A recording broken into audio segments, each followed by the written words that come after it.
Vamos lá, Mateus capítulo 36, 26, capítulo 33.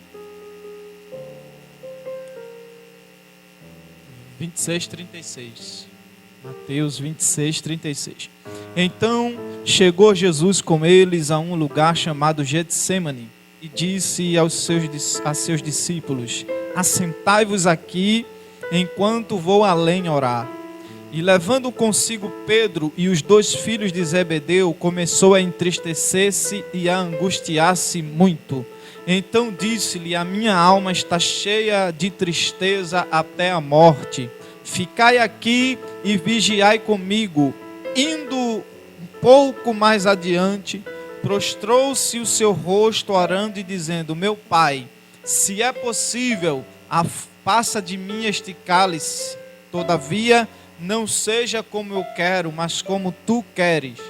Voltando para os seus discípulos, achou-os adormecidos e disse a Pedro: então, nem uma hora pudestes vigiar comigo?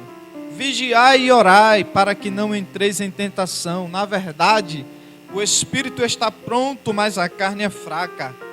E indo segunda vez, orou dizendo: meu pai, se este cálice não pode passar de mim sem que eu beba, faça-se a tua vontade. E voltando, achou-os outra vez adormecidos, porque os seus olhos estavam carregados. E deixando-os de novo, foi orar pela terceira vez, dizendo as mesmas palavras. Então chegou junto dos seus discípulos e disse-lhes: dormi agora e repousai, eis que é chegado a hora, e o Filho do Homem será entregue nas mãos dos pecadores. Levantai-vos e partamos, é chegado o que me trai. Quem diz amém?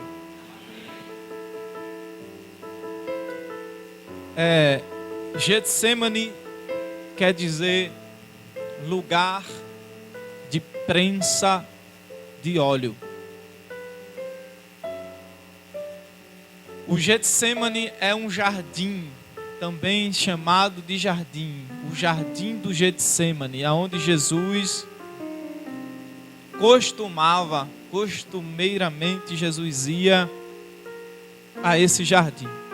E por que se tem um nome, se é dado o nome de Getsêmani, que significa prensa de óleo? Porque era um jardim onde se cultivava somente uma planta ou uma árvore, que era a oliveira, aonde ali era também produzido azeite, era uma fábrica de mel, de azeite de olivas ali no jardim, aonde existia uma pedra grande, e a outra pedra era pendurada também, uma pedra grande, uma ficava no chão, a outra ficava subindo e descendo, esmagando assim a oliveira, e embaixo ficavam uns cântaros aonde o suco da oliveira ia se enchendo ali naqueles cântaros, e ali se transformava o azeite. E quanto mais se espremia a oliveira, dizem que elas passavam por 3 etapas. A primeira etapa era produzido um óleo mais usado para coisas não tão essenciais, era um óleo mais fraquinho. Depois, na segunda etapa, já vinha um óleo mais saboroso, e na última etapa vinha o óleo aonde eles produziam as maiores iguarias, que vinha do óleo da oliveira. E representa também na vida espiritual da gente que nós somos como a oliveira. Quanto mais a gente espreme, quanto mais nos espreme, quanto mais nos imprensa, mais qualidade sai da gente. Mais qualidade sai no óleo. Mais cheiroso sai o óleo. mais encorpado sai o óleo. O crente, ele, quanto mais oprime ele, quanto mais o mundo tenta oprimir a igreja, quanto mais Satanás tenta perseguir a igreja, quanto mais Satanás pensa em parar a igreja, quanto mais Satanás pensa em martirizar a igreja, mais a igreja cresce. Quando José morreu lá e passou-se anos no Egito, e que ninguém se lembrava mais de José, e um faraó que entrou falou que esse povo cresce demais. Então, para que esse povo não venha a se levantar em um outro exército contra nós, vamos tentar fazer com que eles parem de crescer. Vamos colocar mais carga, vamos colocar mais trabalho para eles, vamos açoitar mais, dar mais chibatada neles, porque assim eles não vão crescer tanto. Mas a Bíblia é bem clara, lá em Êxodo capítulo 3. Quanto mais o povo era oprimido, quanto mais o povo era perseguido, quanto mais o povo era massacrado, mais o povo crescia. E se multiplicava grandemente ao ponto de cada vez mais Faraó ele se perturbar. E a igreja não é diferente. Depois que Jesus morreu, ressuscitou, foi assunto ao céu, quanto mais perseguia a igreja, mais a igreja crescia. Quanto mais tentavam parar a igreja, mais longe a igreja ia. E crente é assim, irmão. Crente, quanto mais peleja, quanto mais provação, quanto mais luta, mais firme, mais forte, mais robusto, mais saudável ele fica. Crente que não passa por prova, existe, irmão. Agora o problema é que quando ele se acostuma só na bênção, só na bênção, só na bênção, só na bênção, só na bênção, chega um momento que quando a prova, ele olha, diz assim, prova? Não foi esse o evangelho que pregaram para mim. O evangelho que pregaram para mim é que quando eu entregasse minha vida para Jesus, tudo ia ser novo. Tudo novo. Prova nova também, irmão. Bênção, tudo novo. Vida espiritual, toda nova. Mudança de vida, de caráter novo, veste nova, tudo novo, amizade nova. Tudo se fez novo, mas as provas também. Não adianta querer fugir. Todos os grandes homens da Bíblia tiveram que passar por prova. A diferença é de Saul para Davi. A Bíblia não mostra em nenhum momento Saul passando por uma prova. A Bíblia não mostra em nenhum momento Saul sendo treinado por Deus. Em nenhum momento. Agora, Davi já era provado antes de receber a unção, irmão. Agora, por quê? Porque antes de Davi receber a unção de rei sobre a cabeça, Davi já era rei, não sabia.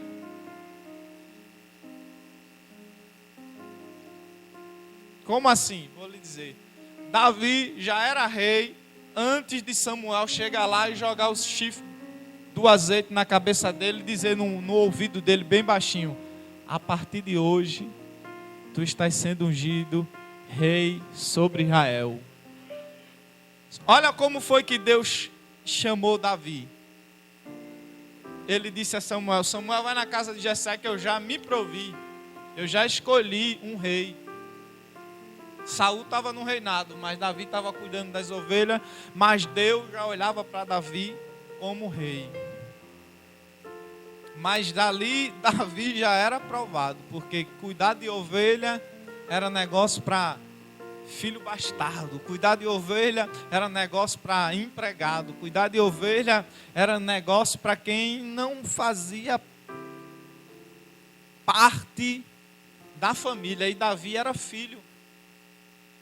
Então poderia-se ter outra pessoa para cuidar daquelas ovelhas, e entre tantas outras coisas que Davi passou um período que ele não tinha nenhum amigo. Davi não tinha nenhum amigo. Os amigos de Davi eram as ovelhas.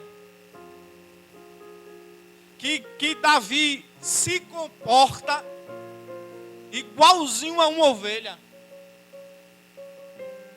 Davi fala com Deus porque ele não tinha com quem falar. Davi fala com Deus como se ele fosse uma ovelha. E ele diz: o Senhor é meu pastor. Nada me faltará. Deitar-me faz em verdes pastos, leva-me seguro para as águas tranquilas, me guia-me mansamente. Unge a minha cabeça com óleo, o meu cálice transborda. Ainda que eu entre pelo vale da sombra e da morte, não temerei mal nenhum. Esse vale da sombra e da morte que Davi estava falando, era um lugar entre os vales aonde ele tinha que passar para levar as ovelhas. E se chamava vale de sombra da morte porque existiam predadores ferozes ali, que naquele local normalmente queriam atacar as ovelhas, mas com a presença do pastor, as ovelhas não eram atacadas, as ovelhas não viravam presa, porque o pastor tem um cajado, o pastor tem uma vara para tanger os predadores. Aí Davi disse: ainda que eu passe pelo vale da sombra e da morte, não temerei mal nenhum, porque eu sei que o Senhor está comigo e espantará os meus inimigos, espantará os predadores. Quando Davi estava falando esse salmo, o Salmo 23, era como se Davi fosse uma ovelha e Deus o seu pastor. Então veja, o homem conviveu tanto com ovelha que já estava quase, não tinha com quem conversar, irmão. Quem queria conversar com um pastor de ovelha? Tem hora que Davi estava tão solitário que ele falava com a alma dele. E tem hora que a gente entra dentro do jardim e existem pessoas às vezes ao nosso lado, mas mesmo assim estamos como se estivéssemos sozinhos dentro do jardim. E quando é que a gente está entrando dentro do jardim do Getsemane? É quando a gente começa a perceber os sentimentos da nossa alma. É quando a gente começa a entender as necessidades da nossa alma. É quando a gente começa a perceber que a nossa alma está passando. Aí Davi disse uma vez: por que se entristeces, ó minha alma? Porque se entristeces dentro de mim? Espera em Deus, confia em Deus. E Jesus começa nessa passagem entrando ao Getsemane, e Jesus vai dizer aos discípulos que ouviram, mas parece que não estavam tão preocupados com o que Jesus estava dizendo. Ele disse: a minha alma está completamente triste, em uma tristeza mortal. Dentro do jardim a gente consegue entrar em conexão com a nossa alma. A gente percebe que ela está precisando de oração, que ela está precisando falar com Deus, que ela está precisando sentir a presença de Deus. Porque se ela não falar com Deus, se ela não sentir a presença de Deus, ela não vai suportar o jardim. Porque dentro do jardim você vai ser traído, dentro do jardim você vai ser vendido, dentro do jardim você vai ser desprezado, dentro do jardim vão te vender barato, dentro do jardim vão ouvir o que você tem a dizer e vão fingir que vai orar por você e vão dormir. Quando você seleciona para entrar dentro do jardim os 3 melhores amigos,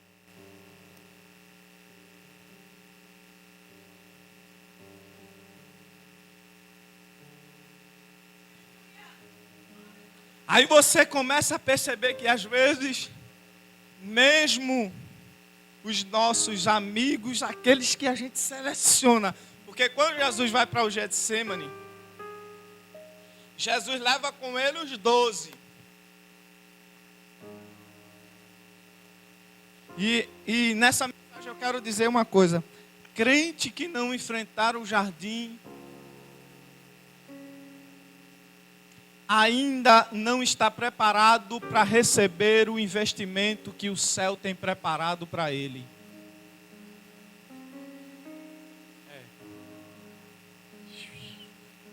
Aí Jesus leva os 12. Quando chega na porta, na entrada do jardim, fica 9 lá fora.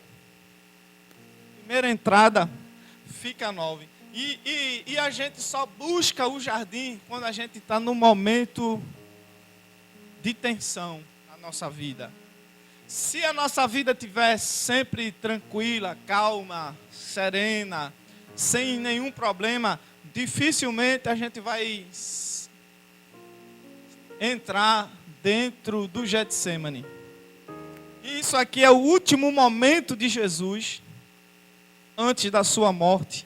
O último instante de Jesus, na noite em que Jesus seria entregue nas mãos dos pecadores, e aí Jesus estava numa agonia. E ele foi claro, porque ele disse: no mundo tereis aflição, mas tenha bom ânimo, porque eu venci o mundo, e vós também vencerá. Jesus está dizendo: se eu passei. E o interessante é porque o Evangelho, irmão, o Evangelho, ele trabalha diferente do mundo. Porque tem um Evangelho hoje, que é o Evangelho da prosperidade, é o Evangelho que, eu não estou dizendo aqui que a gente vai ter que ser pobres e miseráveis, não. Deus tem prata e ouro para mim e para a sua vida. Ele é o dono da prata e do ouro. Mas tem evangelho aí que vem para cá que a gente vai, que tu vai bombar. E aí quando chega lá, até bomba. Agora, o evangelho verdadeiro, primeiro ele oferece cálice amargo. Primeiro tem que beber o cálice amargo, porque o evangelho não é uma mesa muitas vezes tão atraente, porque se fosse atraente isso aqui estaria cheio, superlotado de pessoas não evangélicas, não teria só a gente.